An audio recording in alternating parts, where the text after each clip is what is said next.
МОН подготви документ за онлайн настава. Најавите за посилен и поголем бран на коронавирусот на есен ја забрза работата на образование, па така Македонија за прв пат ќе добие официјален концепт за онлайн настава.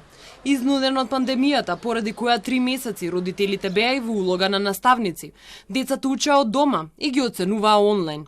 Документот е на 66 страници, но сепак наставниците и невладините добија рок од неполна недела и до петок треба да ги испратат своите забелешки и препораки. Од овој концепт ќе произлезат конкретни акциски планови и се во насока на подобра организација на далечинското учење, без оглед на тоа со какви околности ќе се соочи. Секако дека и наставниците, но и учениците треба да имат конкретни насоки, конкретни упатства, конкретни препораки од надлежните институции. Од МОВ кој заедно со повеќе организации од земјава го следе учењето во доба на COVID-19.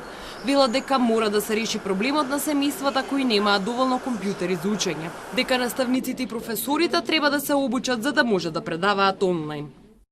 Оние организации кои што биле помалку вклучени или оние организации кои што имаат нешто да придонесат, а немале до сега како, можат едноставно да го прочитаат документот и да ги дадат своите коментари и забелешки онлайн.